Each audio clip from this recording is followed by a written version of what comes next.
Assalamualaikum warahmatullahi wabarakatuh.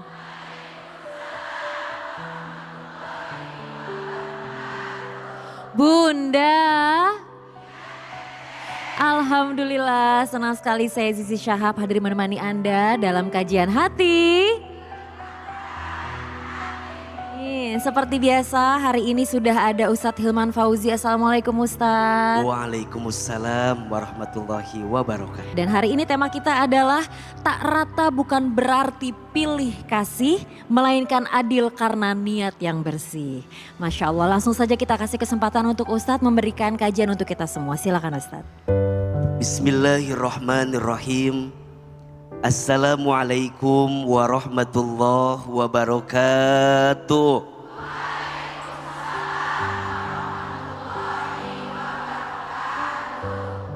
Bunda,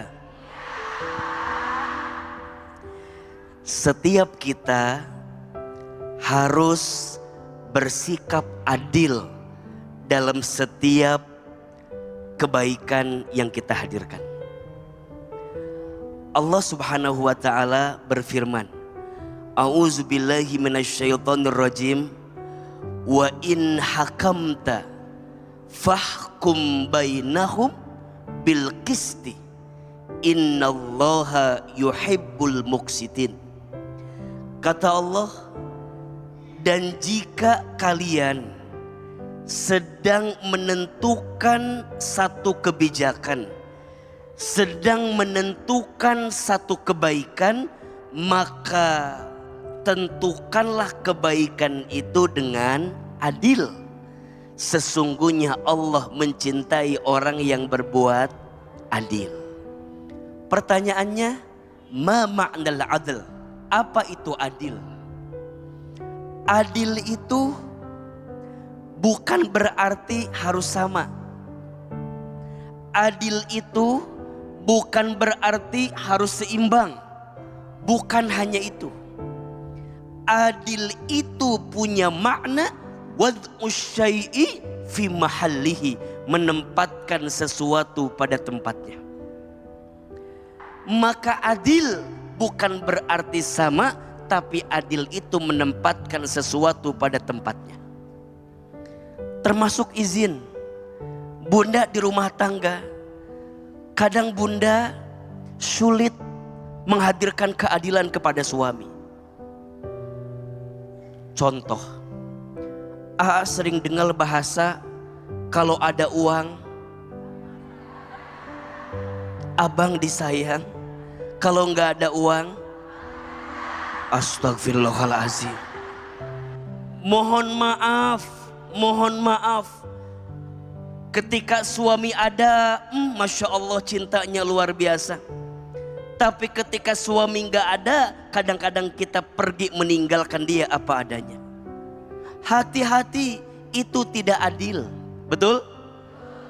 Termasuk juga mohon maaf, para suami izin, harus ingat waktu susah ditemenin sama istri. Betul? Waktu udah jaya, sudah sukses, kadang lupa sama istri. Ada suami yang begitu? Suami yang mana yang begitu di sini? Maka adil artinya menempatkan sesuatu pada tempatnya, tetap memberi yang terbaik. Walaupun kadang apa yang kita berikan dianggap tidak sama oleh orang lain. Nabi SAW adalah orang yang sangat adil dalam hidupnya. Betul? Satu kali di kota Mekah sedang berunding tentang siapa yang akan menempatkan Hajar Aswad di dalam Ka'bah. Semua kabilah pengen, karena merasa kabilahnya yang lebih baik daripada kabilah yang lain. Kata kabilah A, harusnya kita yang menempatkan di sana. Kata kabilah B, kita yang menempatkan di sana. Tapi kemudian diputuskan, nanti kita tentukan siapa orang yang pertama kali datang ke Masjidil Haram, maka orang itulah yang nanti berhak menempatkan Hajar Aswad. Singkat cerita, Ternyata hari itu yang pertama kali datang ke Masjidil Haram adalah Nabi besar Muhammad Sallallahu Alaihi Wasallam. Maka baginda Muhammad yang ditunjuk, Muhammad, kamu saja yang menempatkan Hajar Aswad di dalam Ka'bah. Tapi Masya Allah, baginda Muhammad sikapnya adil, betul? Kata baginda Nabi, ambilkan kain, letakkan batu di atas kain tersebut. Kemudian ujung-ujung kainnya dipegang oleh pemimpin kabilah-kabilah tersebut. Kemudian diangkat Hajar Aswad tersebut, disimpan di dalam Ka'bah. Masya Allah, semua orang, semua kabilah merasa terwakili. Adil atau tidak? Sikap begitu baik atau tidak? Maka dalam hidup jangan sampai kita condong sebelah kiri, sebelah kanan. Karena boleh jadi kecondongan kita pada satu pihak akan mengantarkan sesuatu yang tidak baik untuk kehidupan kita. Betul? Mudah-mudahan Allah lembutkan hati kita semua. Amin ya Rabbal Alamin. Bunda, kajian hati. Lanjut, siapa yang mau tanya di sini, Bun? Sekarang kita kasih kesempatannya yang di depan sudah ada Mbak Isma di sini. Silakan. Silakan. Assalamualaikum Ustadz Teh. Waalaikumsalam warahmatullahi wabarakatuh. Perkenalkan, saya Isma. Saya menikah di tahun 2022 dengan niat serius ingin membangun rumah tangga. Sebelum menikah, saya pernah ngomong ke suami, kalau nanti kita menikah terus dia menyukai wanita lain, tolong jujur saja. Karena banyak mendengar dan melihat berita laki-laki berselingkuh di belakang dan sering membohongi istrinya. Rasanya lebih menenangkan jika suami itu jujur kepada istri, Ustadz. Selama hampir 3 tahun berumah tangga, memang ada beberapa wanita yang dikenalkan kepada saya, Ustadz. Total ada sekitar 4 wanita. Di antara 4 wanita itu, ada 2 wanita yang bertemu langsung dengan saya. Namun satunya saya tolak, Ustadz. Yang saya terima itu adik madu saya sekarang yang sedang bersama saya, Ustadz.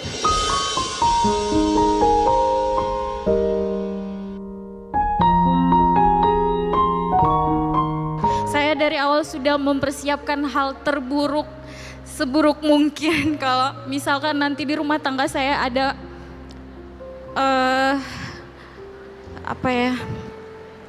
seperti ini misalnya. September 2025 saya dikenalkan kepada adik madu saya ini, Ustadz.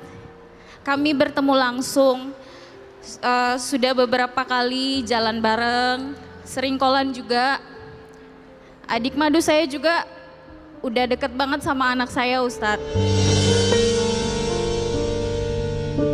November, suami saya membawa adik madu saya bertemu kepada orang tua atau mertua saya dan saya juga. Seminggu setelah pertemuan itu, saya langsung ke rumah adik madu saya menemani suami saya untuk melamarnya. Saya sangat bersyukur karena suami saya mau jujur kepada saya.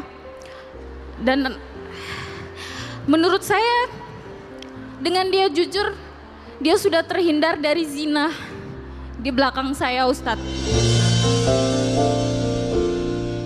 Kenapa saya juga hadir pas pelamaran mereka? Karena saya menjaga agar mereka nantinya nggak ngejudge adik madu saya, menganggap ia pelakor atau perusak rumah tangga orang, Ustadz. Dua minggu setelah pelamaran, pernikahan dilangsungkan, Ustadz.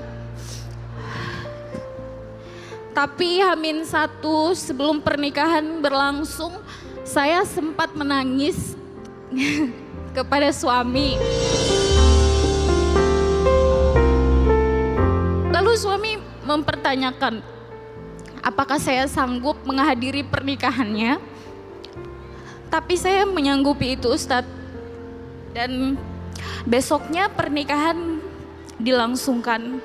Saya menemani suami saya, Ustadz. Mulai dari akad, ijab kabul, saat itu saya tidak merasakan sedih atau menangis, Ustadz. Saya malah bahagia melihat suami dan adik madu saya.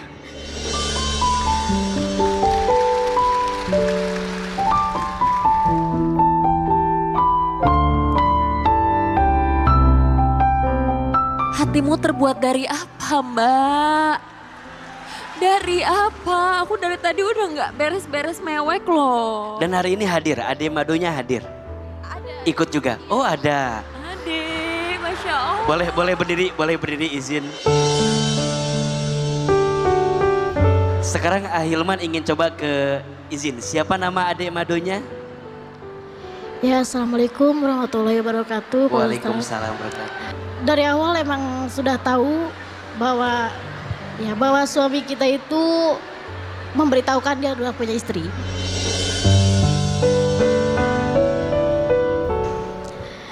Ya, singkat cerita, akhirnya saya ketemu Kak Isma dan saya minta ridhonya karena saya diajarkan sama suami untuk minta ridhonya karena kita mau mengadakan acara nikah. Terus apa yang menguatkan kakak pada akhirnya udah bismillah aja gitu? Karena suami sering bilang jangan mikir aneh-aneh katanya. Karena kita juga sering berunding bertiga. Jadi kalau untuk pembagian waktunya itu suami 2 hari di adik madu saya, 2 hari di saya juga. Untuk adik madu saya tidak pernah membenci dia, Ustadz. Bahkan saat pertama bertemu, saya yang menyuruh suami saya untuk memilih dia sebagai istri.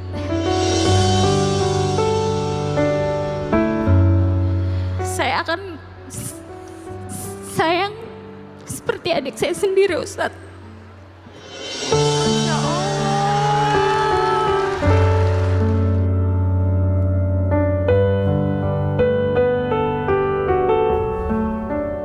Saya ingin bertanya kepada Ustadz, sebenarnya ikhlas itu seperti apa, Ustadz? Karena saya tidak tahu apakah saya benar-benar ikhlas. Karena saya masih sering sedih juga, Ustadz.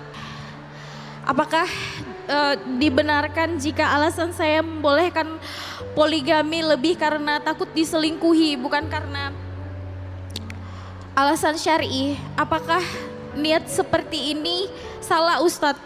Atau bagaimana hukumnya? Bunda,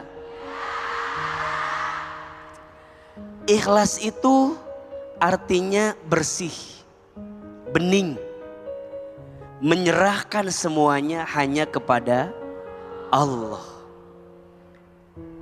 Ada satu hal yang membuat kita belajar.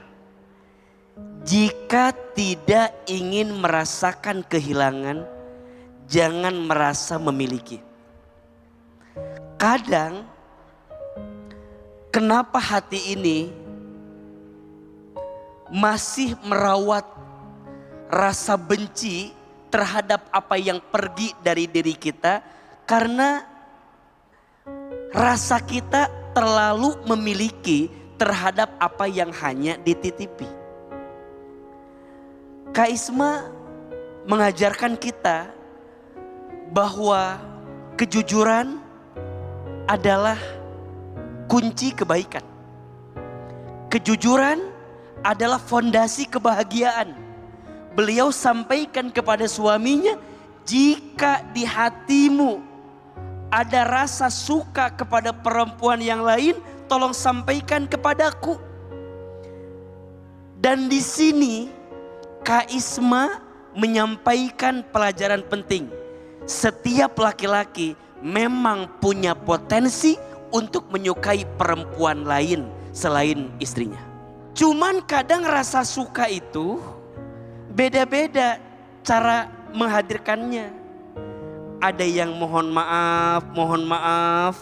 Ada yang ujungnya berbuat salah, nauzubillah, selingkuh, berkhianat, nauzubillah sampai berzina. Ada gak yang begitu? Ada. Tapi ada yang mengekspresikan rasa sukanya dengan menyampaikan kepada istrinya, dan istrinya punya hati yang lapang sehingga mengizinkan poligami sebagai syariat yang dipilihnya. Tapi memang ini tidak mudah.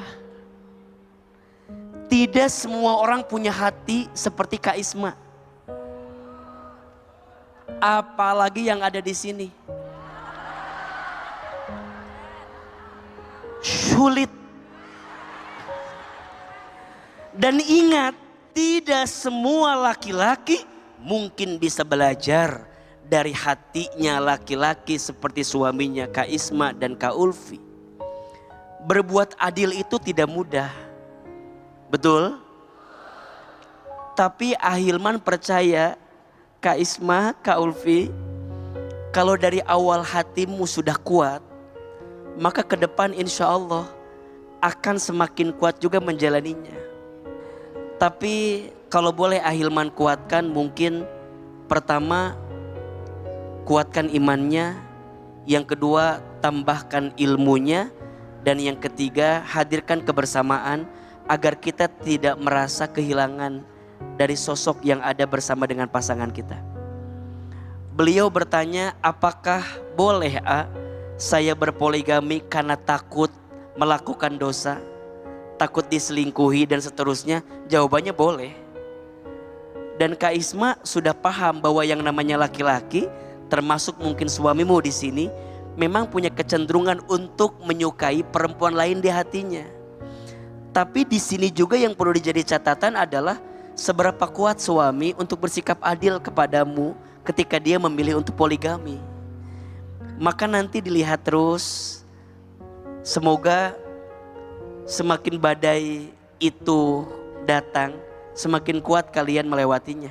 Jangan sampai hilang kehadirannya untuk hati suami, sehingga hati suami sudah merasa cukup dengan 2 bidadari yang dihadirkan dalam hidupnya. Karena kalau tidak, dan alasannya kembali kepada yang tadi, maka berpotensi akan menambah lagi yang ketiga. Dan mungkin yang keempat. Wajar gak kalau kadang-kadang saya sedih? Wajar. Apalagi mungkin hari ini bawaannya lagi mengandung katanya. Pasti ada perasaan seperti itu dan itu wajar. Tapi ingat, kembali kepada alasanmu. Kenapa memilih jalan ini? Karena pasti Kak Isma tahu ada pahala yang Allah siapkan untuk keikhlasan yang kamu hadirkan. Kak Ulfi, hormati kakak madumu, muliakan dia, sayangi dia. Jangan sampai perasaan dia muncul merasa kehilangan karena seakan-akan pasangannya diambil oleh dirimu, ternyata tidak. Salam buat suami, salam buat keluarga. Jangan hiraukan judging orang, karena selama orang terdekatmu mencintaimu, maka semua akan baik-baik saja. Semoga ada hikmah dari kisah Kak Isma dan Kak Ulfi yang kita hadirkan. Amin ya Rabbal Alamin. Ya kalau suami saya tidak meminta, saya juga pasti tidak akan memilih jalan ini. Tapi karena itu pilihan suami saya, jadi ya sudah. Saya dari awal belajar bahwa mencintai makhluk manusia itu sewajarnya saja, tidak perlu berlebihan. Sehingga kalau terjadi hal yang seperti ini, saya tidak terlalu sakit.